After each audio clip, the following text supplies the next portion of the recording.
接下来我们要和 EDG 交手嘛，在我心目中感觉他们是每条线都有一些比较强的选手。EDG 的话，整体跟我们山路实力差不了多少，都是最佳状态的话，就谁胜谁负还真不好说。反身皇子看得非常好，而且击中无人，这一波 EDG 的输入完全非常好，先击落死对方的一个双 C。 중국에서 가장 유망한 선수로 평가받는 저희 팀 원딜러인 아이보이 선수와 제키러브 선수, 저는 잘하는 선수들의 매치업은 항상 기대가 돼요. 그만큼 팬분들도 되게 관심을 있게 지켜보시는 매치업들이고. iBoy 的话，就是因为他有打过世界赛嘛，不管是从操作还是能力方面，我还是对我的 AD 更自信一点。iBoy 他会比 Jackie 经验更多一点嘛，然后虽然都是新人 AD， 年龄也差不多，但我还是觉得 iBoy 就是操作更好。毕竟他也去过世界赛嘛，如果我打多的话，应该也不会比他差。我跟Jackie 之前在 TDA 交手过，被他杀过，然后这次就不一样了。感觉只要前期能打赢的话，我们就不需要运营。我觉得我的水平已经提升了很多，这次我应该会把之前的战全部讨回。和 iBoy 这场比赛，大家已经期待了很久，我会尽最大努力，尽量不会让大家失望。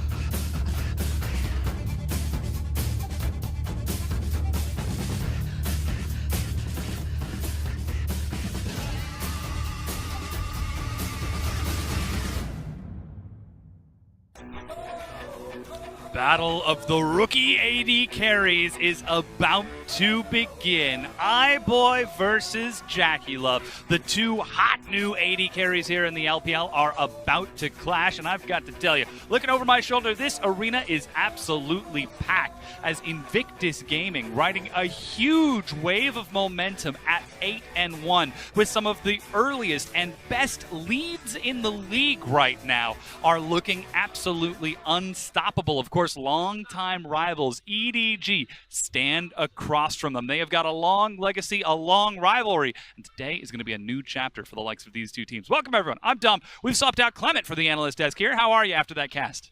Doing fine. It was a relatively short cast, so I'm hyped for this one. Yeah, I mean, there's certainly a reason to be because, I mean, we've got Jackie Love versus iBoy, Rookie versus Scout. You could just look through each of these lanes, Ooh. and it is hype as heck. The Shy versus Ray.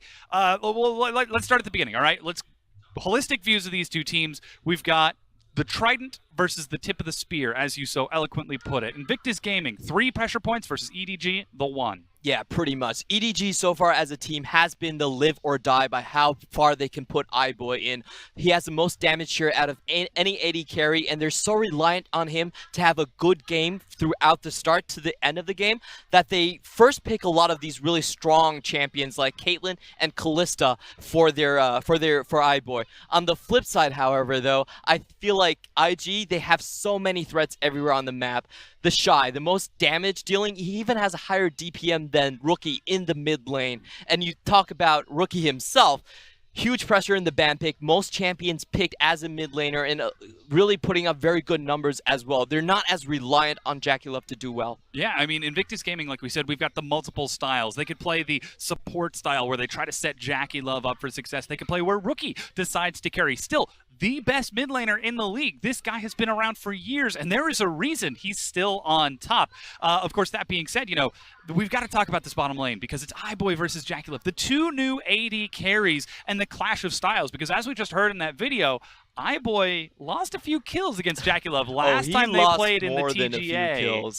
He actually lost the 1v1 as well. iBoy got 3-0'd by Jackie Love during the awards ceremony that was held for like the MVP and Rookie of the Year things. So these two do have a history going back, and so far Jackie Love has had more of the hype behind him. iBoy is relatively quiet when he came into the league, and at Worlds he had a couple mistakes there and there that people really remember him for, but so far I have to say iBoy is still my stronger AD carry out of the two. I think he's more seasoned in the sense that he knows when to pull back. It's unlike Jackie Love. Jackie Love actually has the second highest deaths among AD carries at 10 minutes. He's very easy to gank. He, like we put it, he has no chill. He goes in all the time.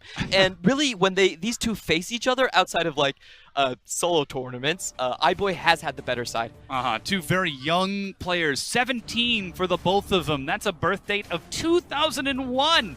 So short, and of course, iBoy with twice the games played, as he did join at the beginning, or excuse me, the end of the year last year, going to Worlds, and look at that damage share comparison. EDG really relying on iBoy. All of their damage does come through this guy. 33.9%, that's the highest person, not only for marksman, but for any position in the league. On the flip side, we have JackieLove sitting at 20, I believe that's 28%, 12th in the league, one of the lowest. That's because he gets so much of his damage from the likes of the Shy and Rookie at the same time. Also, if you look at the champion pools, the most played are from the middle and going out to the outwards. They're very different looks. It really is the Kalista and the Caitlyn, and I believe in this matchup, they have to lock in the Caitlyn for iBoy. Yeah, that AD carry is going to be so important when we get to those pick and ban and see how that works out, especially knowing that there are so many assassins starting to come back here in 8.2. I mean, we even saw Rengar just a few minutes ago obliterate Imp on the likes of Varus. Pretty much, and we do have to talk about this is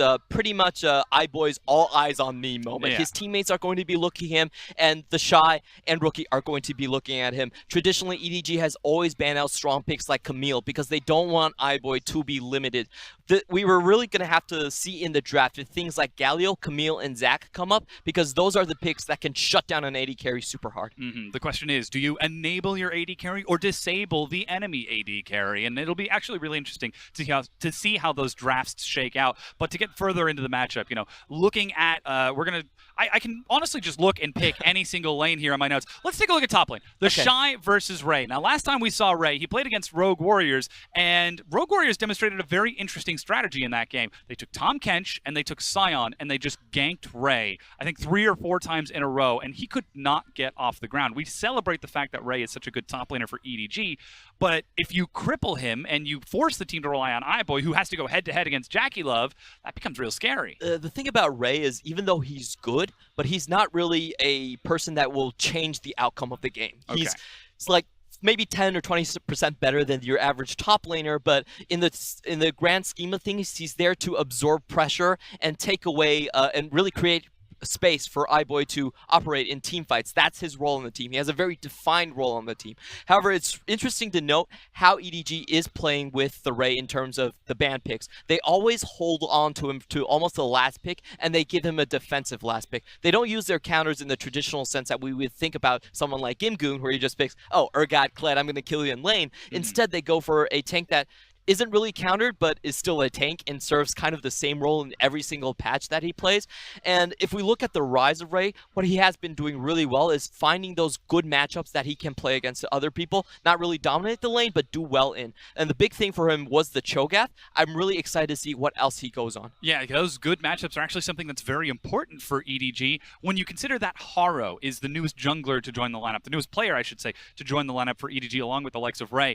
And if there has been a flaw that we can really point out to, the largest crack in the armor for the likes of EDG, it is from Haro getting caught out in the jungle, not quite being in sync with his team. It has to be said that Haro is a bit of a downgrade from Clearlove that we had in the previous splits, and there is a lot of pressure on him, especially after the Rogue Warriors series, because if he loses pressure early, that means iBoy can't develop into what he normally does. Like, if you look at the Rogue Warriors series, Haro gave up first blood, was pinged out by Mako for his warding. Mako was not very happy with that, and that really allowed the enemy jungler to punish iBoy, to punish Mako, and shut them down. If that happens for EDG, then they really have no other game plan. They're very reliant on iBoy doing well. Yeah, and like you said, it's the Trident style for Invictus Gaming. It's not just this one lane. It's not the Shy beating Ray, or Rookie beating Scout, or JackieLove beating iBoy. They could pick any one of those 3 to try to break it open. Yeah, and we do have to talk about when these teams are the strongest. IG, when they get out of the lane, they are the best team in terms of 15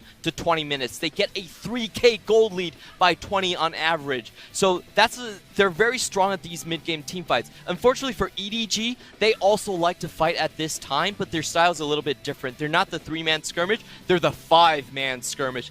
Unfortunately, however, like I said, I feel like EDG can't contest against IG during this 15 to 20 minute stretch, and that's why I say they really have to lock into Caitlyn as soon as possible, because Caitlyn gives them a win condition when it comes to late game. Yeah, and relying on iBoy has been a strategy that has worked for EDG in the past. Can they do it here? Knowing they've got their veteran members of Mako and Scout still there to support him in this 8.2 patch. Of course, Ray, you can see him on your screen, along with the likes of Haro, a very hard-working jungler for EDG. Going to be going up against quite the challenge, because this is EDG looking very serious, taking no risks coming into this. EDG, Ray, Haro, Scout, iBoy, and Mako.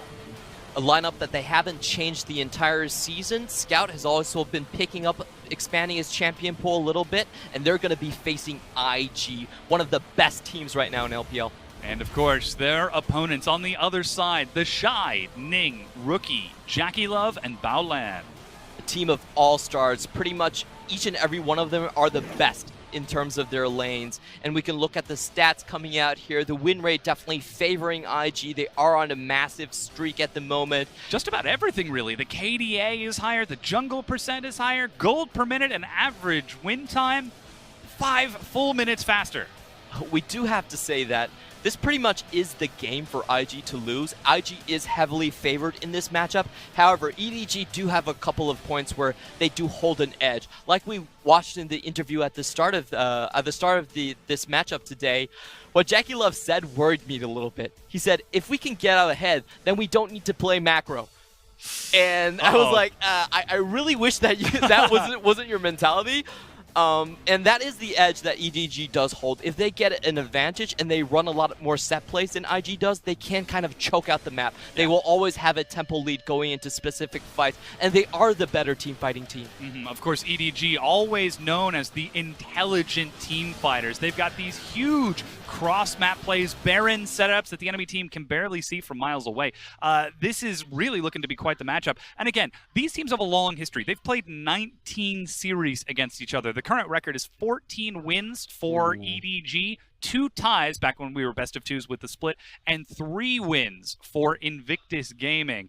So if ever there was a time for IG to get themselves back on the board in this head-to-head, now's going to be it. Yeah, it's definitely a very interesting match. So both of these teams, they have their specific championships. Like EDG is the Demacia champion, and IG is the NEST champion. So that's probably where they have their each series splits from. But so far, it really is about all eyes on iBoy. Can he carry on his laning phase? Can Haro not mess up his laning phase? And can they take it to IG? We're certainly about to find out. Our casters are ready to get us into game, though. But on the way, let's hear what Mako has to say about this bottom lane matchup. 关于 iBoy 和 Jackie Love 的话，我觉得就是 iBoy 是去年就是夏季赛来到 LPL 嘛，我觉得他会比 Jackie Love 经验更多一点吧。然后虽然都是新人 AD，年龄也差不多，但我还是觉得 iBoy 就是操作更好一点。在 Jackie Love 和 iBoy 的对决当中，我相信 iBoy 会赢。对。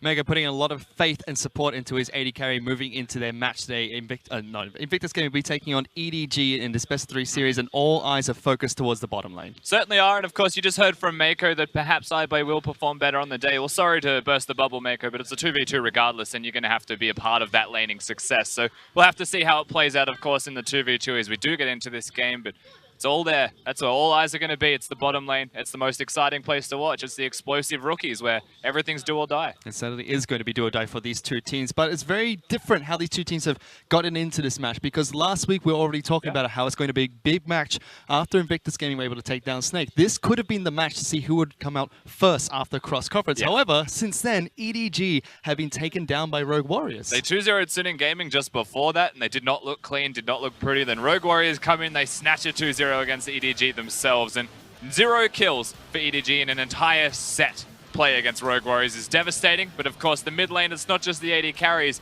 as a place we have to look towards, Fish. There is sick matchups everywhere. Yeah, Rookie has been a star player for Invictus Gaming, has been performing well this split as well, one of the best mid laners in the league. Scout, he's been doing okay for EDG, did not have a good set against Rogue Warriors recently, which has kind of tanked his stats slightly. Yeah, none of them did. They all got absolutely demolished, but Rookie, you can see #1 in DPM and CS difference at 15, as well as having the best KDA as a byproduct of both of those stats. Also does an incredible amount of damage per game statistically. Now, the interesting contrast to that is that Jackie Love was ranked 12th in the league of AD carries out of 14 starters for the amount of damage that he will do in a composition, 28%. You contrast that to the amount of damage that Rookie is doing, Well, it just shows you how good a job it is to be JackeyLove. If he decides to carry one game, well, it's just less work that Rookie has to do, but Rookie will still be doing the work. It's just that he steals some percentage away. That's how strong Invictus Gaming are at laning. And the two mid laners are tied for the damage share in the mid lane for their two teams at 7th in the league. So I have to see if Scout can dish out as much damage as Rookie during this match, because iBoy currently leads the amount of damage that he does for his team. Yeah, iBoy's been doing an incredible amount of work, and it does really feel like, whilst it doesn't revolve around JackeyLove, it does revolve around iBoy. He is the pivotal point of this team. If he succeeds, if he gets the Kog'Maw, gets a late game scaling champion, hopefully, not just the Kalista this time around, EDG may prosper. To reiterate what the desk was saying, all across the map, there are a lot of great matchups from top lane to jungle to mid down, all the way to where we are focusing on today, the bottom lane. But it all starts with picks and bans, and EDG have banned out Gangplank, Nah, as well as Camille going into game number 1. Invictus Gaming take away Zoe, Azir, as well as Kalista. Yeah, the Gangplank being taken away from the Shy, as well as the Nah specifically for the top lane matchup. It's not a surprise to see from EDG. They love giving that later rotation pick towards Ray in the top lane. However, with all of the focus in the initial bans towards top lane from them, I will be curious to see where they go. Baolan has been stepping up as his support recently for Invictus Gaming. In fact, picked up a couple of MVPs earlier on in the week. So, Tahm Kench taken away from Baolan, a champion that he's used consistently to protect JackeyLove. Yeah, Tahm Kench just a very important champion for not just both of these teams. Of course, it helps when you've got the hyper carries available, as we are seeing one of them even locked in. But the ability to move around the map, which is something that Mako loves to do just as much as Baolan. Yeah, Kog'Maw does get locked in for JackeyLove. This is still patch 8.2, so the nerfs to Kog'Maw have not come into effect yet. Ning will be picking up Sejuani as his jungler of choice. Sejuani makes a lot of sense, something that we didn't see in the last set. I think a lot of people could be looking towards that one. LGD in the second game to perhaps improve themselves, but it is locked in here. Ning gets it, and for a carry player, for someone that loves his Jarvan, he has picked up on the Sejuani very effectively. Does play it very differently to a lot of the other LPL junglers. Likes to use it to work into lanes instead of scale into mid-game skirmishes or team fights. Whereas for the side of EDG, they lock in Ryze as their mid-lane champion of choice for Scout. And iBoy will get another game on Caitlyn, which he played throughout the Rogue Warriors series. And for a second there, I even looked at the Xayah, and I wasn't completely against it. Now, he has switched to the Caitlyn, a bit of extra range, something that can match the Kog'Maw and have better push against the Kog'Maw. They have actually cemented their 2v2 down in the bottom lane now, EDG. Very early on into the piece here in draft. IG, with 10 seconds to respond, may go towards a support to equalize the roles that are secured to ensure there's no second ban phase focus. And to do just that, locking in Braum as his support of choice to go with JackeyLove's Kog'Maw. Very strong bottom lane duo picked up by IG. And whereas a very safe bottom lane duo has been picked up by EDG here. Absolutely. In the bottom lane with a Braum and a Kog'Maw just has kill threat every single time that they get an engage off. Every single time Braum can auto-attack or hit the Q. And it's the double stun passive as well with the Sejuani thrown into the mix. Ganking for that is very easy because Braum wants to auto-attack anyway to get his stun off. And as they do that, you get the Sejuani stun for free with melee champions being able to couple that together. Synergizes very well during team fights. However, EDG are the team that are well known for team fights in this matchup. Invictus Gaming well known for their laning phase. We'll have to see how Ning can make that advantage with the Sejuani and Braum passives earlier on in the match before it takes place in those all-out brawls between the two teams. However, the bans are coming through once again. Jarvan and Zac taken away from the jungle of Haro, whereas Orianna and Jace are the two bans come out from EDG. Instant lock-in of Talia coming out from IG. Yeah, they get the Talia, of course, with the Orianna gone from Rookie. Jace also taken away as a flex between both of them, removing a bit of extra strength here for Invictus Gaming in the last part of their draft. What we are seeing is jungle focus from IG. Now, EDG have to respond to that. They have to reveal their jungler here. It's into a Sejuani. You could go something like the Kha'Zix if you want to be aggressive. And with the amount of focus that the jungle was receiving, we'll be curious to see where he goes. They've removed the tank options for the most part already. Well, Cho'Gath is the lock-in of choice for EDG. Ray will take that into the top lane. Haro looking like he wants to pick up Kha'Zix here, but Cho'Gath, not a bad pick. Does well in the team fights, does well to secure objectives like the Baron and like Dragon. And can also split push, which is something we will see the Shy try to do a lot for Invictus Gaming. Absolutely, and it may be able to contest whatever we see in the top lane as that 1v1 goes, but the Shy knows the matchup now. Cho'Gath is actually quite good into Sion. If you ever wanted to see that to be seen from the Shy, now we will have to see which way he goes. And if it's a tank or if it's a carry, because he can do both very well. Things like the Vladimir come to mind. A lot of the time, IG do leave that last pick for the Shy top side of the map. normally picking up the tanks to go into his counterpick matchups, and he goes for Ornn, a champion which has been nerfed in 8.2 and historically doesn't do too well into Cho'Gath. You know, for the most part, we've been seeing Sion come in as new Ornn, so it is surprising to see that one locked in by the Shy, but he knows it's a tank matchup, he knows it's not a big deal in the end, it's not a gangplank opposing him, and it shouldn't really amount into any crazy advantages for either top laner. I would give a slight edge to Ray, but only a slight edge. The Shy could still purchase items while he's laning, so not a big deal. Top lane's just going to be a wash for the most part. It's how they influence the rest of the map that seems to be the most important thing. You mentioned Cho'Gath can secure objectives. Well, he can do that with EDG and the rest of their composition. Ornn can engage from mid-range. He can enable team fighting from a distance that no other tank really can do, as they don't have to physically be there. Seems to be what the two solo laners are looking out for in IG here, with Talia being able to build the wall as well and start team fights from a distance, so can Ornn.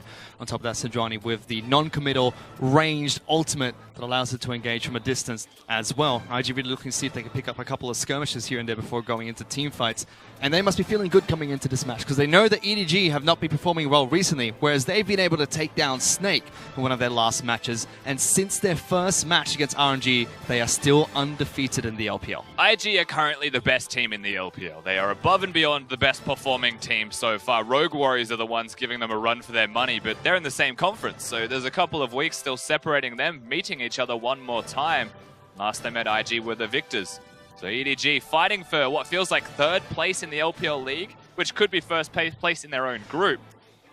It's a big pickup for a win for either of these two teams, because EDG, if they pick up a win here, both Snake, EDG, as well as Invictus games will be tied in terms of the games they've dropped so far. However, if IG win this best-of-3 series, they are the clear-cut favorites and first in the entire LPL, and separates themselves from number 1 and number 2 in their own conference by a large margin on top of that. You always want to create that space, get that distance when you're in the cross-conference free win stage. If you can go undefeated, you can get all those free points that you need.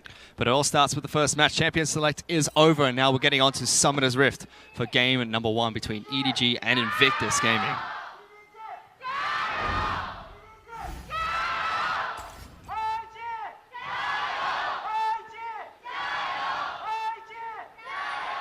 And it may not be a home stadium for either of these two teams, but the Shanghai Superbrand Mall Arena is absolutely packed today, with people coming to watch these two giants face off from across from one another. And it's all one set here. Of course, we're in Hangzhou for the first set with LGD facing off against FPX. So everyone's here just to see the one best-of-3 series. And what better time to come when IG take on EDG? A historic rivalry. These teams have had it out against one another for years. EDG have always come up favorites every single time they have met. Very good win record opposing each other. But EDG do not look in their best form currently, and IG in prime position to try and equalize that win rate just a little bit more. And should definitely be the favorites coming into this matchup against EDG. As we take a look at some of the keystone masteries that have been picked up by these two teams. A lot of Unsealed Spellbook coming out from EDG, from the mid lane and both of the bottom lane champions. And the bottom lane is the most surprising part of that. You can go towards Unsealed Spellbook Rise and call it pretty normal in the mid lane anyway at the moment.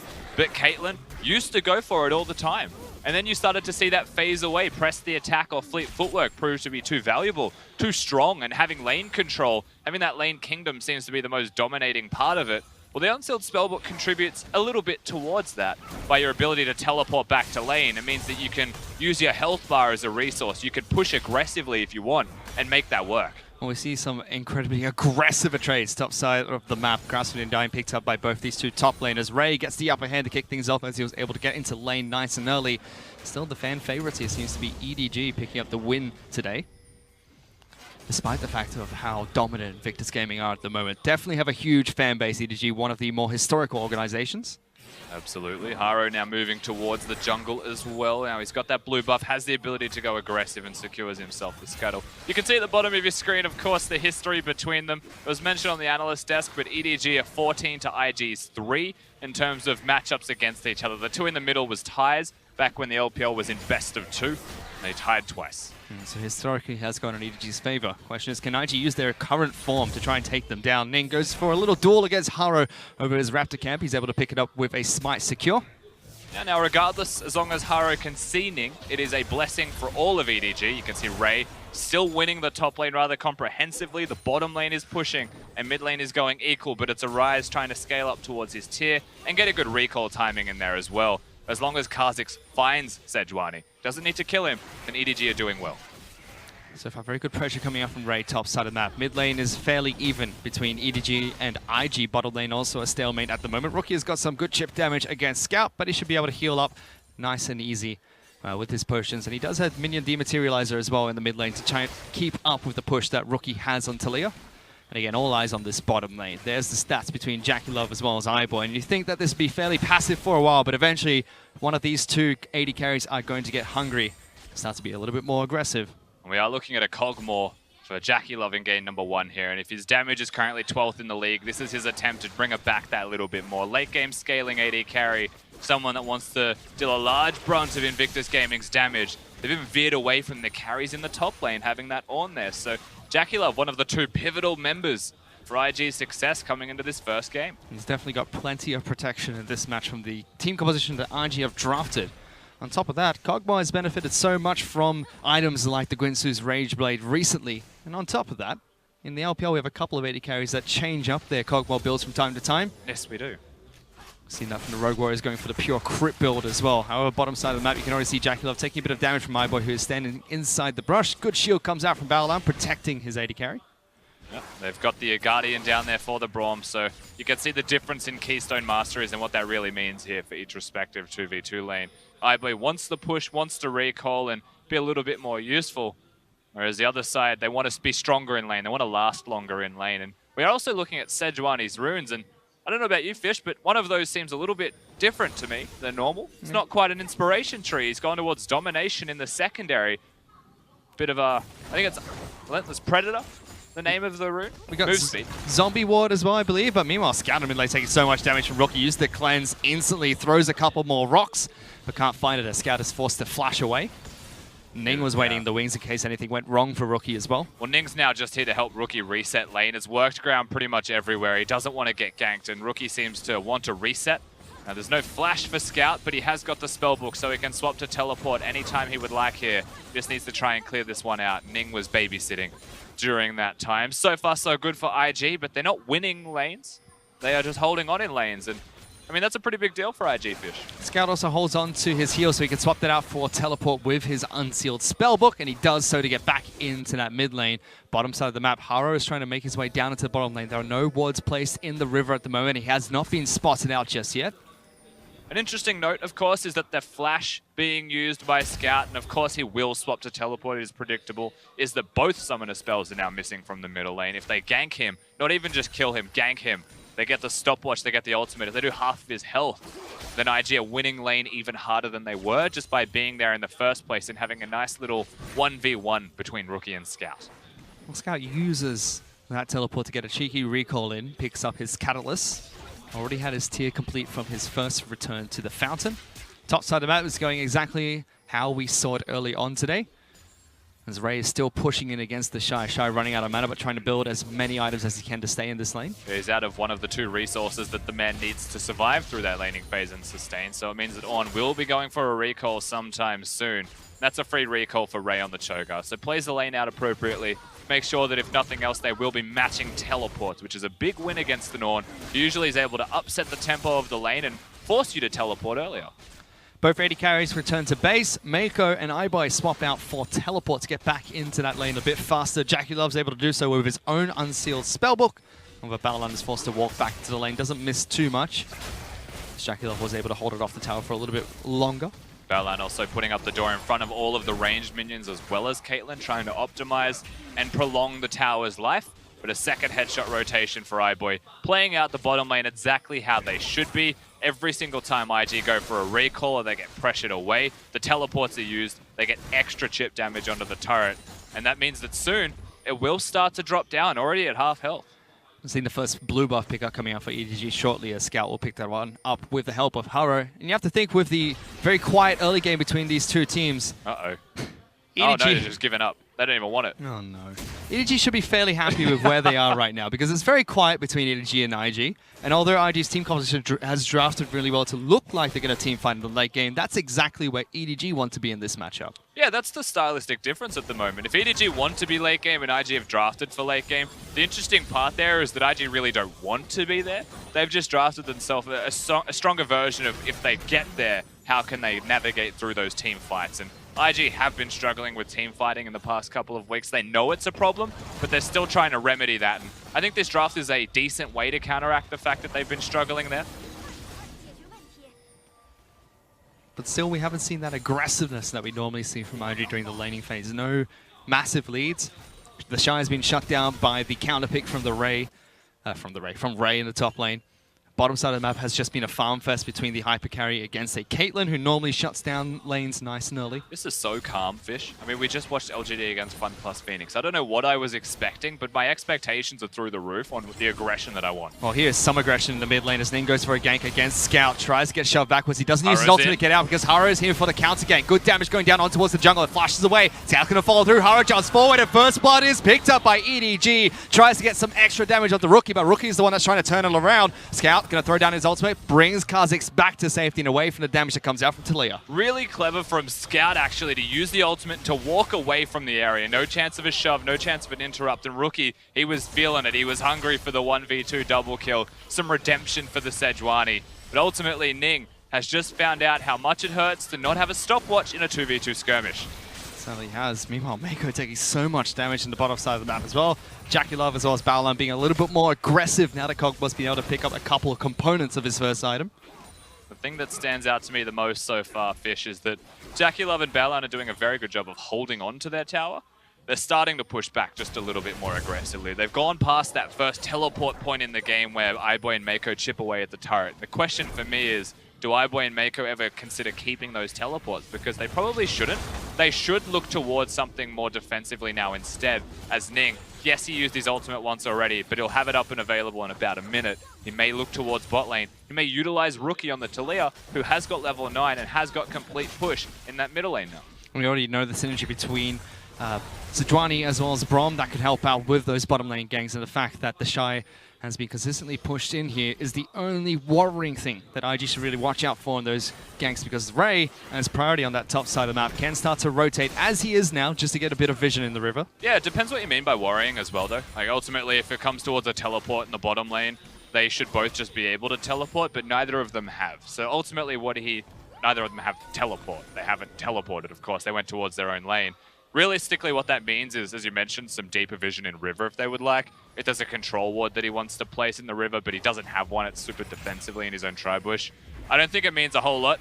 And this is teleport number 2. This is something that I would define as much more risky than the first one. Something that could backfire and get them killed, especially with a push-based composition and push-based 2v2. Look at this. IG are looking to try and punish us. Rookie is waiting to try and build a wall right behind EDG. Ning is waiting in the wings as well. They step up for a fight. Mako uses the E. There's the ability used to try and save him, but it's not enough now. Mako is the next target as iBoy has already fallen. They're diving into the turret. No flash available for the Stomp Kedge. Doesn't even get a chance to use the great health either. 2 kills picked up by IG. And exactly what we said would happen in Invictus Gaming. They utilize the fact that there's 2 teleports for EDG, and because they teleported, they think they're stronger. They want to take the fight. And yes, they are stronger, but only in a 2v2. 4 people show up down there, and it just leaves you wondering what they were thinking in the first place. Did they not expect that a Sejuani and a Taliyah that were missing would be there? They think they were just recalling for items or something? Yeah, the teleport was all for naught as well. Now JackeyLove has picked up a massive power spike for himself. Goes back,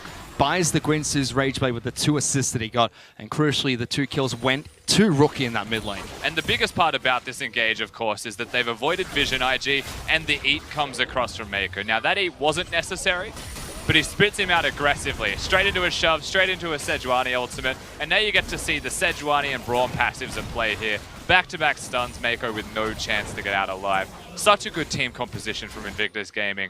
And now that it's starting to get ahead, now the Rookie is 2-0, things get very dangerous for EDG. The only consolation prize that EDG got out of that fight was Scout was able to chip away at that mid lane outer turret. Rookie rotates back into mid lane, is able to hold on to that perfectly fine. It's just the thing that gets me the most, Fish. It's not a big deal. Of course, 2 of them were in the same lane, but 4 teleports in one team. and they get 4v2 rotated on. Just think about it. Like, one team has 4 teleports, the other has 1. But there was 4 of them in one lane, and only 2 in the other. IG able to collapse a lot faster without the use of summoner spells there.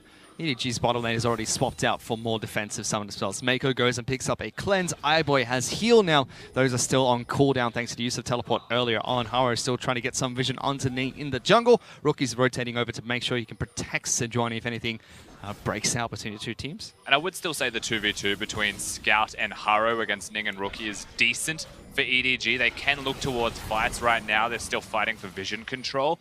Even though Rookie is 2-0, they've got a 1-0 Kha'Zix. They can assassinate Rookie. He's only running cleanse. He has no kind of damage reduction. They're trying to get into this bottom lane though. The Rise teleport brings them down there. JackeyLove takes a lot of damage. Uses the stopwatch. Nice and early. Everyone from IG is going to rotate down. They trade 1 for 1. Kha'Zix falls. So does the Kog'Maw. Now they're turning on towards the Tahm Kench. He takes a lot of damage. Scout has no more flash. The Rookie goes forward. Throws another rock. But he is so low as well. They trade again. Only iBoy's left up for EDG. But Invictus Gaming are still chasing. The charge comes through. iBoy will flash away. Is that enough? He gets to the safety of his turret. He lives to fight another day. Perfect flash from iBoy. Saves it to the very end of the trade. Now IG still come out trumps with most of EDG dead and iBoy having to go back to base. This gives time for the Sejuani and the Braum to push the turrets. So well done from IG to be there in time, but EDG went first this time. They took the proactive play and they made the moves, and that is what you like to see and want to see from them. Still haven't seen anything from the top laners though, although the Shy fancies his chances against Ray here, gets some good damage down and calls his ultimate up as well. Ray may be forced to go back to base here as the Shy is still fairly healthy. I'm not sure if the Shy actually got his teleport cancelled or teleported to lane. I didn't get a chance to see it. But he doesn't have the teleport available where Ray does. So ultimately you will see a slight advantage towards them. This is the dive that happens on the bottom lane. Lots of damage goes on to JackeyLove. Now, rule number 1 against Caitlyn is just never use your stopwatch unless you need to. There you go. They answered it for me. It was cancelled.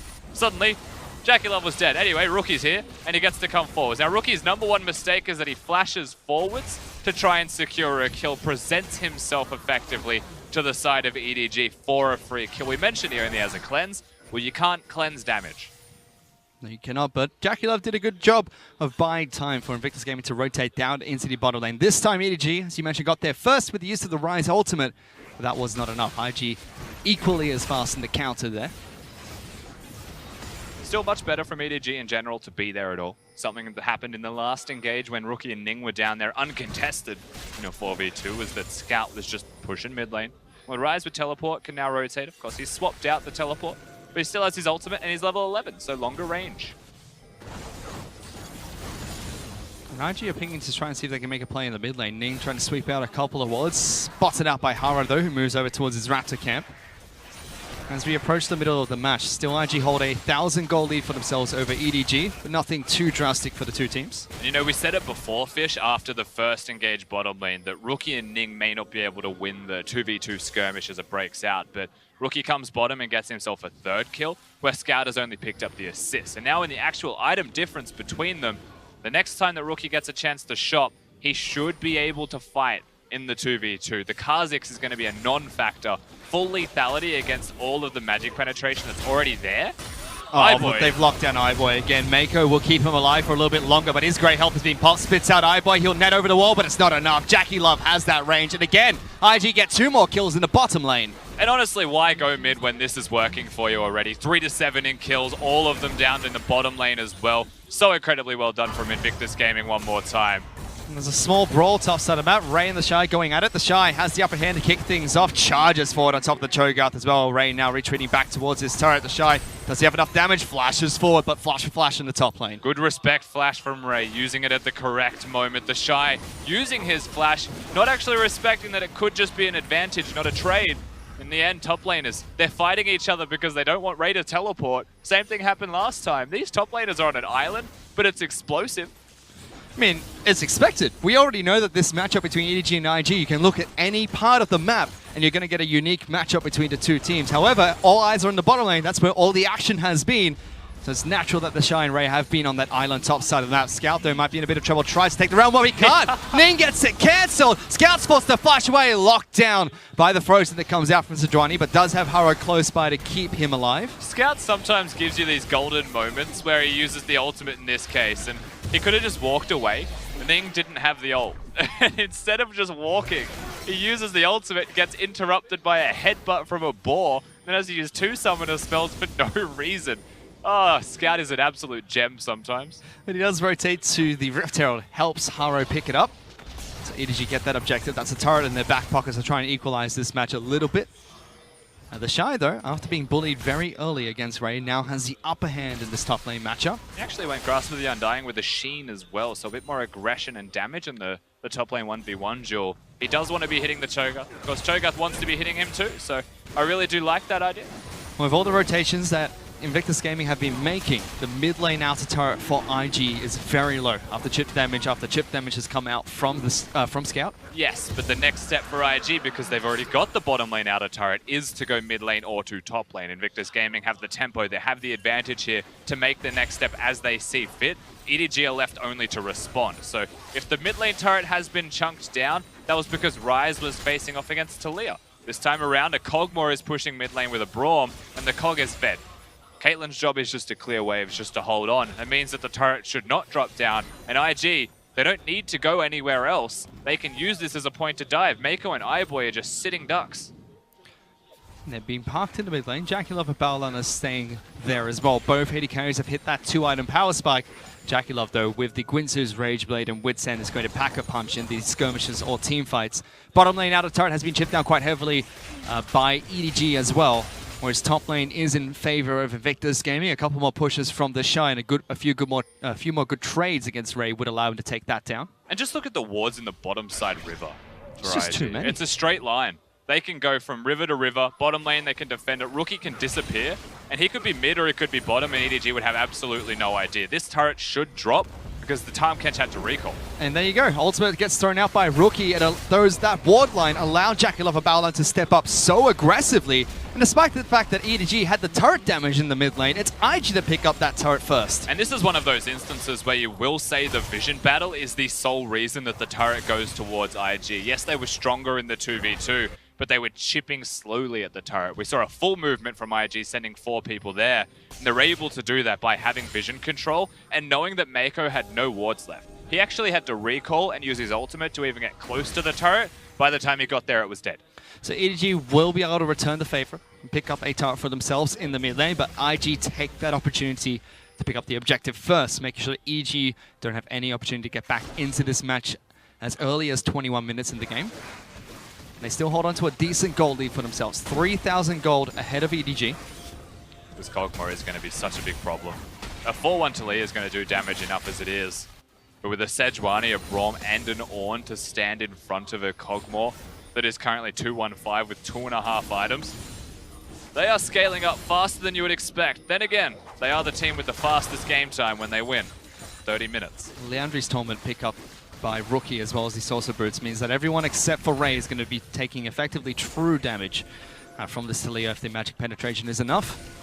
Once again, the vision is completely shifted, Fish. The setup around the Baron is the place to be. And with that control around the Baron area, we mentioned it's a Kog'Maw. They're very good at taking it down alongside a Taliyah with the Leandris. They will shred it. EDG do have Kha'Zix and Cho'Gath, though. 2 champions that are really well known for their neutral objective secures, especially Baron buff and Dragon. And once again, IG looking to try and get as many wards down as possible. They spotted out Haro with the sweeper lanes, and Scout is stuck underneath this turret, and he's going to try and dash forward. He's forced to flash away. Baolan tries to clip him with the ultimate, and he does. Slows him down a little bit, but the rest of EDG do rotate towards top side of the map. However, IG are able to pick up the turret in the top lane. Haro is forced to use the Rift Herald as well in the top lane during this time. Summons it on the top side of the map. Now IG already have vision control of the river completely, and it means that EDG have to abandon ship. iBoy cannot afford to overstep or he will die. And just like that, the Herald, it was placed because the timer was running out. It is going to amount to 0, and IG still retain complete control. Again, you have such good vision control coming out from Invictus Gaming on the top side of the map. We already saw earlier on that Ning was picking up zombie ward, something that we don't see too often in the LPL. More popular in regions like the LCK, but it's given him some success in this match. Aids to the vision control that IG have been trying to work towards in this match. The LCK has very specific rune choices as well. Another example is against Jinae, you take Sorcery secondary because you want Gathering Storm. You just kind of have to do that against a team that wants a 90-minute game. You will scale that way, but in the LPL, because we're fast, things like that aren't necessary. Vision control is very nice to have on 8.2 as well, and I like seeing it here as we get further to 8.4 and there's more Eye of the Watchers. You'll see more wards from your laners, but junglers may actually continue to switch to domination to have zombie wards so they have more vision just in general. We get another banner of command being picked up by EDG's top laner, Ray. This is still patch 8.2, so we don't see the incredibly strong banner of command that you see in other regions at the moment, but still really effective against champions like Ornn or anyone else that relies on abilities to do damage or wave clear. I mean, amusingly, we were already seeing this before 8.4 was played competitively, and it was played in 8.2 in the LPL. It's a Scion-related thing, it seems to be. He's able to enable banner of commands in tank matchups and against Vladimir's, which is prevalent here. I actually love to try and go for an initiation. Mako instantly cleanses Ning's ultimate, but they get good damage onto iBoy in return. Whereas Ning took damage but has a Warmog, so he'll be back up to full in no time at all. We're seeing a lot of struggle here from the side of EDG, but they're making a play. They wanted Rookie. They force Rookie to flash away to safety as well. Good rotation coming out from EDG, gets them back a summoner spell. Ryze is ulting for Vision, by the way. He was not. No one was taking that journey, let me tell you. But now that ultimate is down, IG have a moment to try and go for this Baron buff. Scout spots it out. Now he's being cut off. He is alone. Does not have flash. Does not have any more summoner spells. They lock him down with the ultimate from Brob. He uses the Seraph to stay alive a little bit longer, but JackeyLove just does too much damage. They take down the mid laner from EDG. And once again, straight towards the Baron. Remember, the tanks have Warmogs, and the amount of damage that comes out of a Talia and a Kog'Maw could be enough to secure this. Haro, he's looking for the trade, but IG want the fight. They go for that team fight. 4 on 5 first, trying to lock down the support. Mako is going to fall. Ray is forced to flash away, and IG immediately move back towards the objective. The recipe is simple, Fish. They're going to continue to do this, but Haro is the prime target, and they cannot find the slippery bug. Can they rinse and repeat? Their health bars are slowly getting lower and lower. They lock down Ray. He has no flash barrel. That's an immobile Cho'Gath. And again, IG get another pick. That's 3 in a row. Haro's still alive. Can he do the impossible and go for a steal? 2,000 hit points. No. He decides he's not. He wants to get the heck out of there. Even IG are playing this safe, but they burst it away. They get 3 picks and a Baron buff. And IG on the count of 3 all damage the Baron at once. They acknowledge that there is a Kha'Zix nearby. The Bellows Breath was used over the wall just to see if they could find him and scare him away, but with no vision, they play it so well, IG. And EDG, this is one of those moments where you do have to sit back and really ponder to yourself, why are we all face-checking to stop them from doing the Baron when we could just let them take the Baron and set up somewhere else, you know, clear waves, just prevent them from getting a push straight away? Is there a real conceivable reality in which we get to that Baron pit and we stop this composition from taking it? Almost felt like Scout had a false sense of security when he used the ultimate for vision on the Baron buff. Realized no one was there, thought he could walk in and get a couple of wards down. And that was not the case. IG baited it out quite well. But look at the wards. Nowhere is safe. Just because you used it in front of the Baron pit doesn't mean they're not in it or around it or just like the million other spots on Summoner's Rift that they have a ward in. Like, there's no... Scout's a muppet sometimes.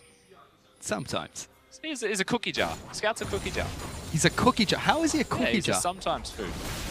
Sometimes he's fantastic, but sometimes you just shouldn't have it. You know?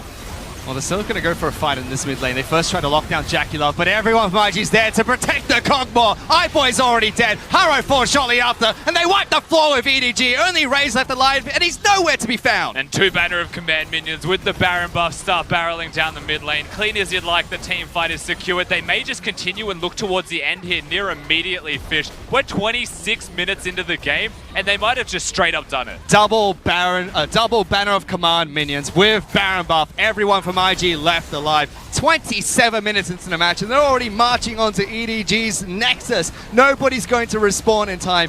And incredibly clean coming out from IG as well. They played the early game fantastically, transitioned into the mid game, and absolutely stomped EDG in game number 1, even toying with their food against the fountain. But eventually this Nexus is going to fall, and IG will take game 1.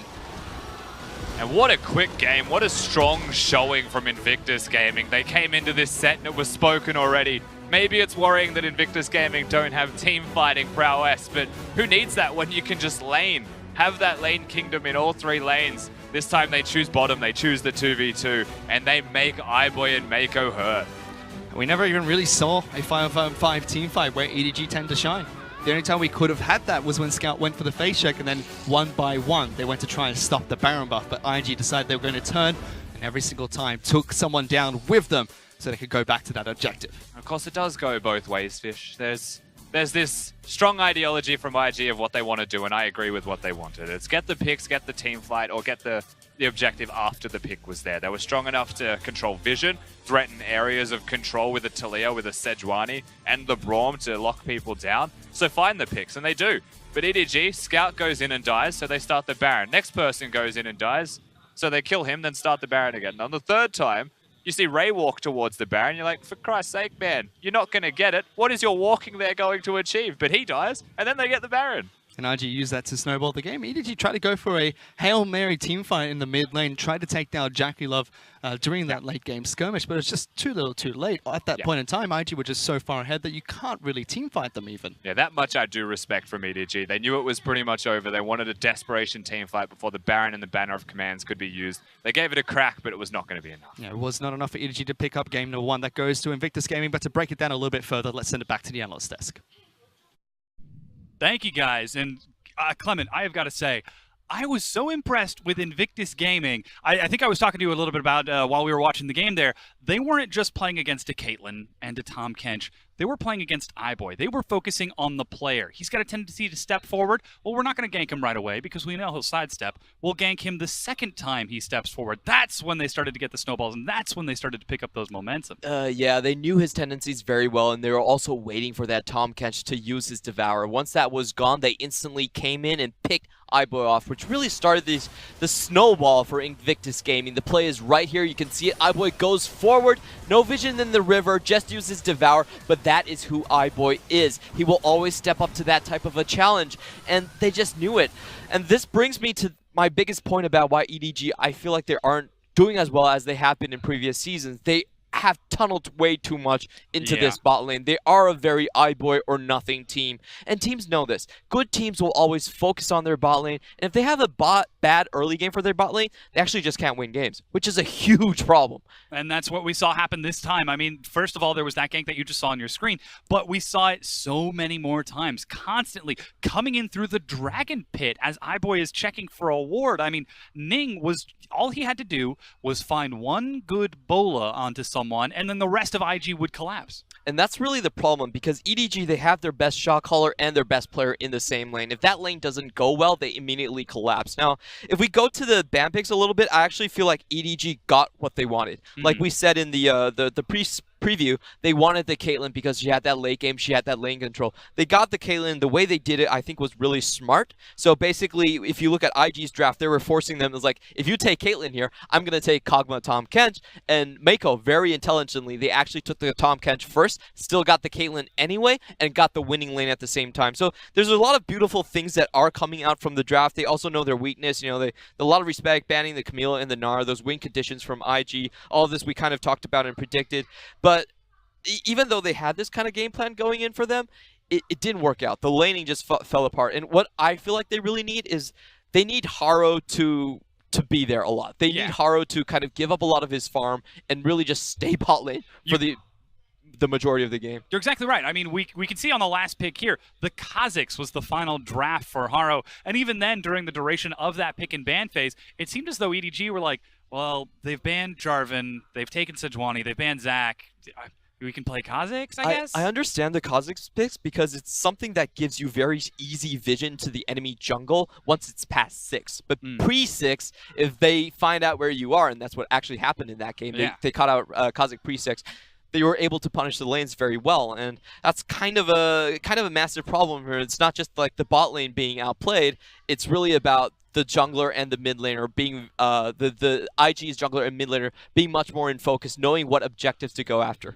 And of course, Haro, we saw so many times he tried to sneak forward and try to get some vision in, but EDG's map just looked more and more like a dark spot. Now, we can't blame Haro exclusively for that. Warding is a team-wide effort, but Invictus Gaming, their effort towards warding was clearly focused almost always on JackieLove and on Baolan. The fact that we were seeing constant wards on the bottom side of the map, wards in the river. When they swapped towards the mid lane, wards all around the mid lane, and just constantly clearing out any attempts at vision from EDG. And that's, I think, what made that Baron possible just a few minutes later. Yeah, it was very easy to choke out EDG's compositions. They didn't have a lot of good ways to actually check the brushes in that style. And IG, even though JackieLove said, hey, if we win early, we don't need to play play macro. They actually showed us very good macro in that game. Really EDG style-esque, though, choking out of the entire river and forcing those face checks. I also have to give a shout out to Rookie. I felt like his walls right there were immaculate. That wall cutting off Scout from the Baron check, and instantly the entire team goes after him.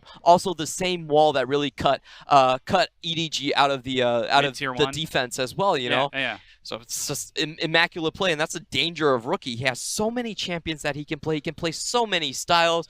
The Orianna, the late game threat, the solo carry type of champions like Ryze, and also the roaming champions like Talia right there. He can play them all. I mean, there were so many opportunities for him to try to come in from the side. And of course, you're wondering, like, wait, why don't they try to collapse? Why doesn't EDG try to get back into this?